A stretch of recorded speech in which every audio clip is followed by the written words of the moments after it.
সেটা হচ্ছে যে এই আবেদনে জুলাই বিপ্লবকে চ্যালেঞ্জ করা হয়েছে। জুলাই বিপ্লবের ভিত্তি করে যে সরকার গঠিত হয়েছে সেই সরকারের গ্রহণযোগ্যতা ঠিক নয়, অস্তিত্বকে চ্যালেঞ্জ করা হয়েছে, অর্থাৎ সরকারের ক্ষমতাকে চ্যালেঞ্জ করা হয়েছে। এই পিটিশন, রিভিউ পিটিশন নামঞ্জুরের আমরা বক্তব্য দিয়েছি। আমরা দেখতে পেয়েছি যে একটি অভিযোগে সাবেক প্রধানমন্ত্রী এবং সাবেক স্বরাষ্ট্রমন্ত্রীকে আমৃত্যু কারাদণ্ড প্রদান করা হয়েছে এবং আরেকটি অভিযোগে এই দুজনকেই মৃত্যুদণ্ড প্রদান করা হয়েছে। আমরা রায় পর্যবেক্ষণ করছি, সিনিয়র প্রসিকিউটর আছেন আমাদের সাথে, চিফ প্রসিকিউটর স্যারও দেখছেন।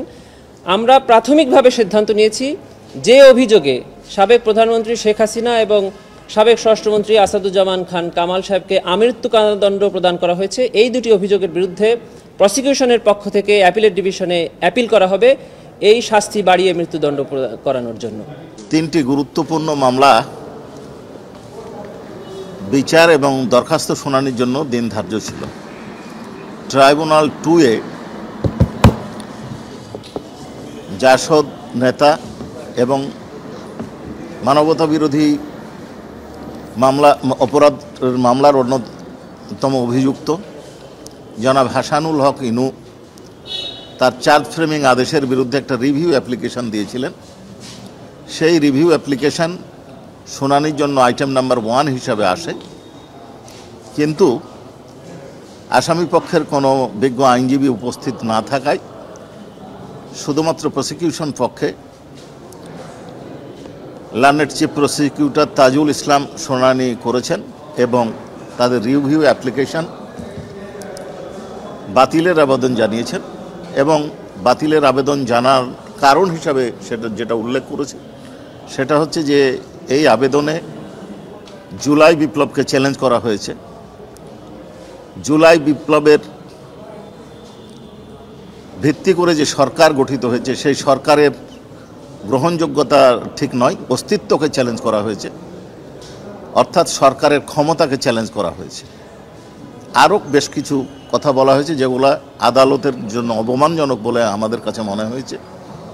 এই সব বিবেচনায় এই পিটিশন, রিভিউ পিটিশন নামঞ্জুরের আমরা বক্তব্য দিয়েছি। অনারেবল ট্রাইব্যুনাল তার আদেশ ওপেন কোর্টে ডিক্লেয়ার করেননি, হয় পরবর্তী ধার্য তারিখে দিতে পারেন অথবা চেম্বারে গিয়ে হয়তো আদেশ দিবেন। ওই পক্ষের বক্তব্যের ব্যাপারে কোনো বক্তব্য ট্রাইব্যুনাল দেননি যে তাদের বক্তব্য শোনার জন্য কোনো দিন দিবেন কিনা। যদি ট্রাইব্যুনাল শোনার দিন দেন সেটা ট্রাইব্যুনালের এখতিয়ার, সেটা আমাদের বিবেচ্য বিষয় নয়। আবু সাইদ মামলায় একজন সাক্ষ্য গ্রহণের দিন ধার্য ছিল, 21 নম্বর সাক্ষী, তিনি তার জবানবন্দি দিয়েছেন এবং জেরা সম্পন্ন হয়েছে। ট্রাইব্যুনাল 1-এ চাংখারপুলে যে হত্যাকাণ্ড হয়েছিল বিজয়ের দিন, বিজয়ের দ্বার প্রান্তে,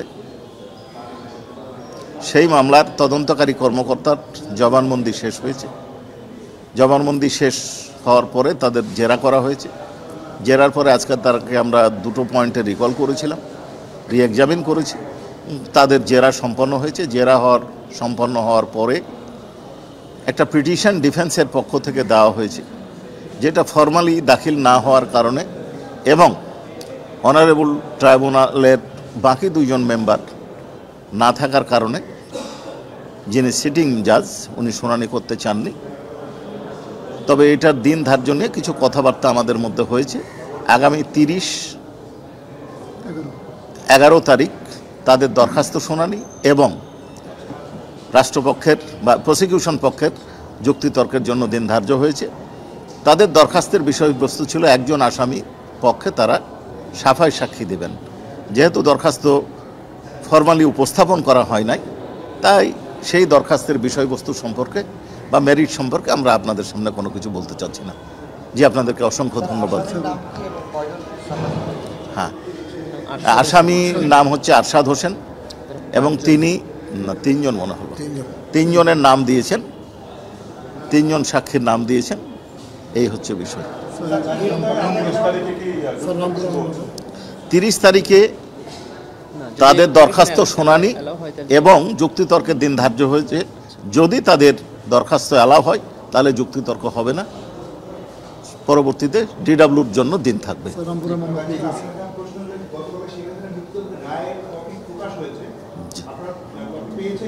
এটা এদিকে সরে দিন। কি বলবো স্যার? দেখেন, আমাদের এই আইনে রায় পূর্ণাঙ্গ প্রকাশের আলাদা কোনো নির্ধারিত তারিখ থাকে না। আপনারা জানেন যে 17ই নভেম্বর সাবেক প্রধানমন্ত্রী শেখ হাসিনাকে এবং তার স্বরাষ্ট্রমন্ত্রীকে মৃত্যুদণ্ড প্রদান করে ট্রাইব্যুনাল রায় প্রকাশ করেছিলেন, এবং তারপরে প্রসিকিউশন বা ডিফেন্স কে কবে এই রেজিস্টার্ড অফিস থেকে রায় কালেক্ট করবেন সেটা তাদের ব্যাপার। আমরা রায় কালেক্ট করেছি, আমরা দেখতে পেয়েছি যে একটি অভিযোগে সাবেক প্রধানমন্ত্রী এবং সাবেক স্বরাষ্ট্রমন্ত্রীকে আমৃত্যু কারাদণ্ড প্রদান করা হয়েছে, এবং আরেকটি অভিযোগে এই দুজনকেই মৃত্যুদণ্ড প্রদান করা হয়েছে। আমরা রায় পর্যবেক্ষণ করছি, সিনিয়র প্রসিকিউটর আছেন আমাদের সাথে, চিফ প্রসিকিউটর স্যারও দেখছেন। আমরা প্রাথমিকভাবে সিদ্ধান্ত নিয়েছি যে অভিযোগে সাবেক প্রধানমন্ত্রী শেখ হাসিনা এবং সাবেক স্বরাষ্ট্রমন্ত্রী আসাদুজ্জামান খান কামাল সাহেবকে আমৃত্যু কারাদণ্ড প্রদান করা হয়েছে, এই দুটি অভিযোগের বিরুদ্ধে প্রসিকিউশনের পক্ষ থেকে অ্যাপিলেট ডিভিশনে অ্যাপিল করা হবে এই শাস্তি বাড়িয়ে মৃত্যুদণ্ড করানোর জন্য। যে এতটুকুই বললাম। জি, ধন্যবাদ। ঠিক আছে। জি, হ্যাঁ, এই রায়ের বিরুদ্ধে যে কোনো পক্ষই অ্যাপিল করতে পারবে 30 দিনের মধ্যে। কবে পেয়েছেন আপনারা? আমরা অনেক আগেই পেয়েছি। জি, এটা 17 তারিখ থেকে। 17 তারিখ। জি।